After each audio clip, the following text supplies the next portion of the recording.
understanding your helm, how everything works, how to control everything is essential not only for a good day out, but for your boats and your passengers' safety.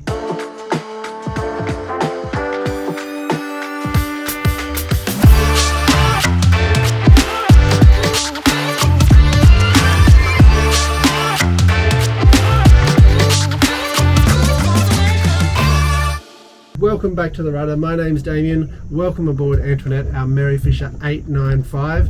We're currently out at anchor at Bums Bay on a bit of a northerly breeze. It's summertime here, so yeah, it's pretty warm. But I just thought I'd run through our helm station. Now the helm station on a Merry Fisher 895 is quite similar through the range. It does change, obviously, you know, twin throttles if you've got two engines. It does change depending on your motor setup and which variety you're in. A few more buttons in the 1095 and the 1295, but essentially they're quite similar.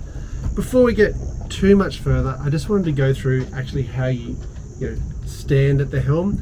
You can stand at the helm. There is a bolster just here, and there is a great footrest just under there for your feet. So if it's some heavy weather or you want to do some tight maneuvering in a marina, you've got control over everything. And you might notice just my hands and arms, it is a very comfortable driving position. Got your throttle control just here, so going between your throttle control and your steering wheel is very easy. And of course, one of the fantastic things with the Merry Fisher range is this window here. Got a mid cleat just here, so you can yell out if you're at a marina, you can control your ropes, everything you need to really have a good day out. And when you're cruising, down goes the bolster, sitting down, great position. You can brace yourself back into the chair. I can easily reach the wheel, throttle controls at an easy grasp away. I have replaced the captain's chair, so I do have a slide forward and backward function, which is a little bit useful to really just make that setup the way you want it, but quite similar in all the different vessels. So the driving position, whether you're seated or standing up with the bolster, you've got full control of your vessel, can easily reach everything, can yell out if you need to, and really control this Merry Fisher 895. Let's go through to what we've got on the top of the dash. The dashboard doesn't have any controls as it would be, but it is where you get all your information. We've got our Garmin screen here, which is a chart plotter and depth finder. We have our Yamaha engine controls, and we have our Fusion stereo. Let's go through everything a little bit slower. I've just turned the batteries on so we can see the engines. So we've got two engines, obviously. We've got our trim controller, so if you trim the engines up, you can see that. We've got our fuel usage. Now I reset that every time I fill up. So currently we've used 160 litres. So that just lets me know, where we are in the tanks. This is the setup I use 90% of the time. You do have other ones.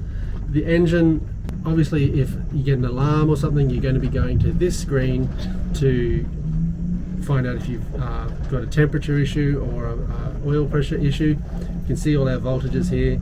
I don't really drive with that one. This one here, the speed is off the engines, it's not off your GPS, so I don't use that one very often. And the only other thing I'll really use quite a bit is going to menu and looking at the logs.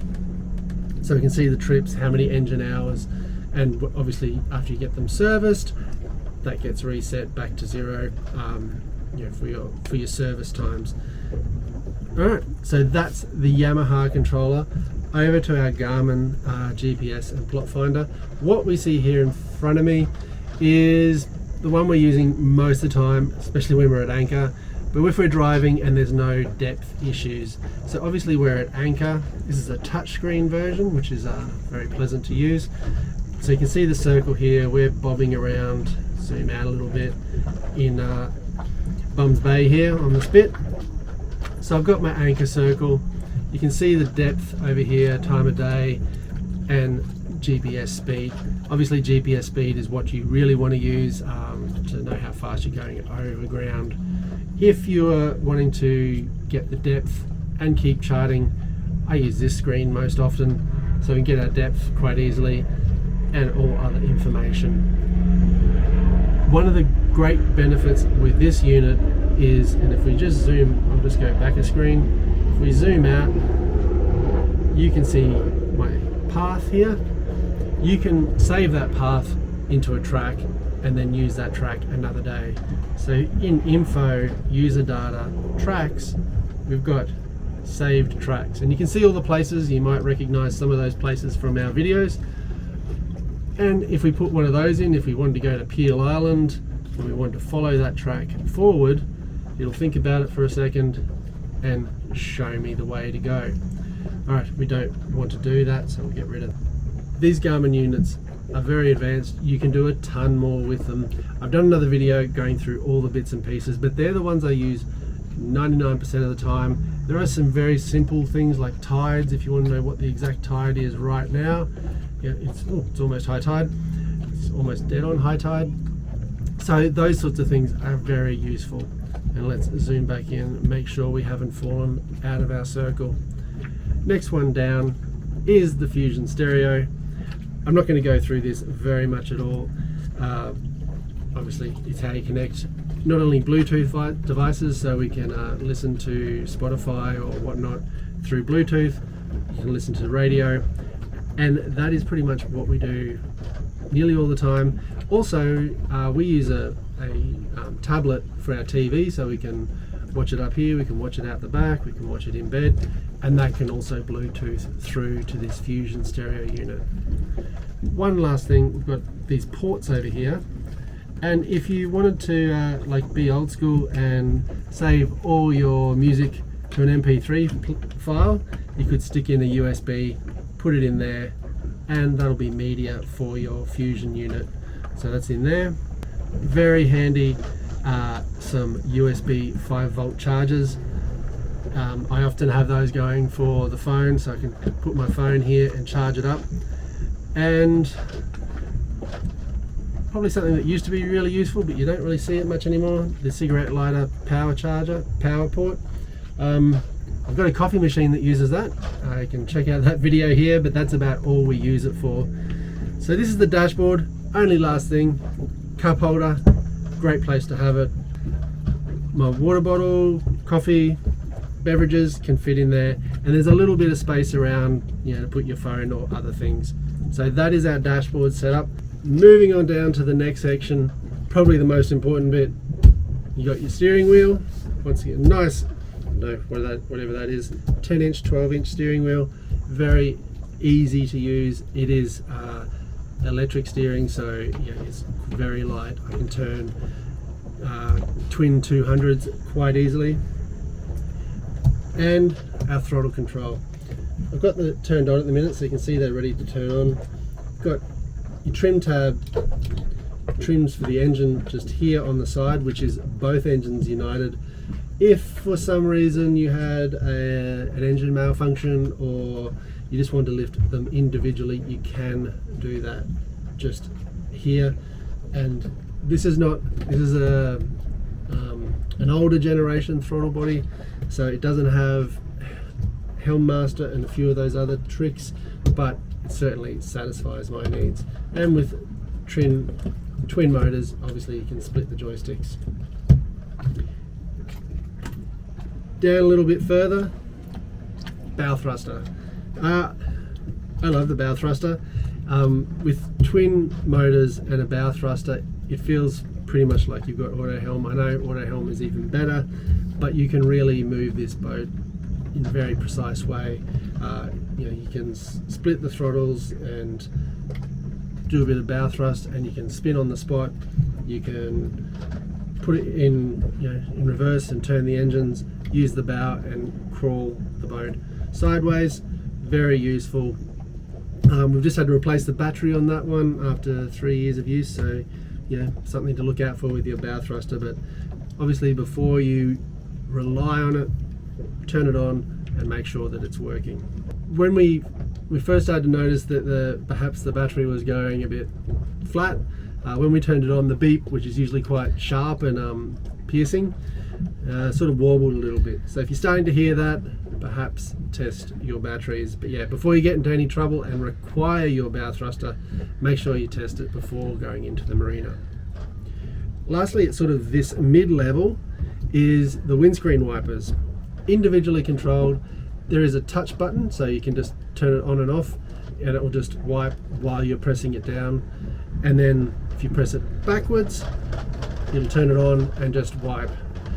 These don't have multiple speeds, it is just one speed, and unfortunately this one also doesn't have return, so you do just need to use the instantaneous mode just to return them back.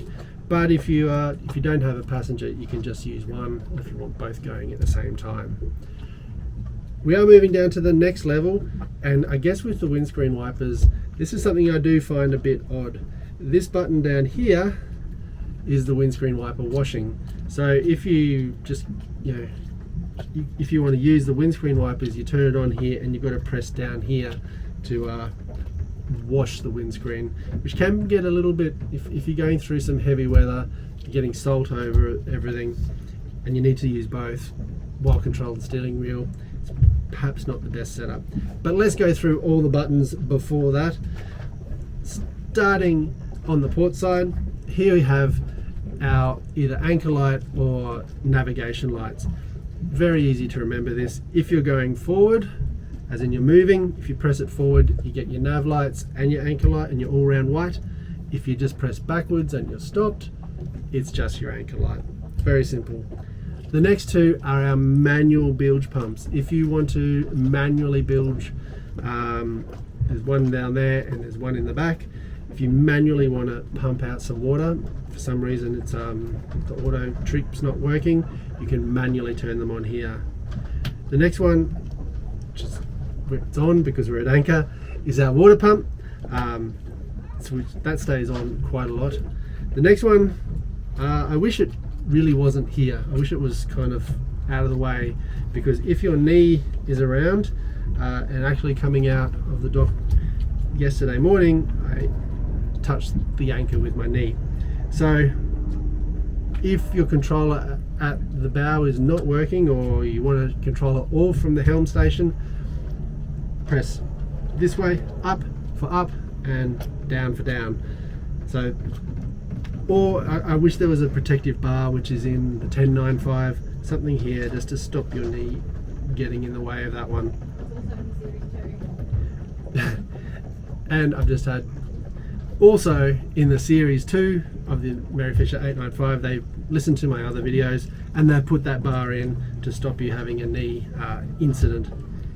The next is individual power. If you don't want an accessory running all the time, you can connect it to this button and you can turn that on just to power up those things when you need them. I have it connected to my hot water system, so when we turn that on, it's sucking about 20 amps and it's connected to the hot water system. As we mentioned, the windscreen wipers, the washer, which isn't the best, and lastly, for showboating, we don't have headlights on the Mary Fisher. I know it looks like headlights, but these are our courtesy lights all round outside, and also the underwater lights, so very pretty at night. Next is something useful, is the trim tabs. We don't have auto trim tabs on this boat, manually controlled. So trim tabs, obviously at the back of the boat, if you've got an uneven weight distribution, you can use the trim tabs to level out the boat. They push down into the water. When they push down, they lift that side up. So essentially these buttons work by sort of, if you're going, pretend you're going forward, if you want that side to go down, you push that and that side goes down. If you want that side to go up, you push it up. So quite easy to use. Some people get into a bit of a fluster with them, but yeah, just look at what's happening with them. Also, something I've learned to do when I'm going quite slow at 6 knots, you can put them down. Sometimes I found the Mary Fisher does tend to wander. You've got to do a lot of steering when you're going slower. If you put those down, it just gives a little bit more stability at that slower cruising speed. And the last one in the line is the ignition and the on-off switch. So if we turn the ignition on, long press, and you can turn the engines on. Remember to turn them on individually. You can also turn an engine off with another press. So a lot of people have asked me if I ever cruise with one motor. I have occasionally when cruising home through the canals with an incoming tide, with everything with me. So you know, if that's appealing to you, you can do that. I really don't do it too often, and I also find that the steering is quite heavy whilst you do that. So I'll turn everything off so we're not using the engines anymore, and I'll isolate them in 1 second. Well, if you've got any questions about the Helm of the 695, 795, 895, 1095, 1295, let me know in the comments down below. I hope you liked that video, and we'll see you next time on the Rudder.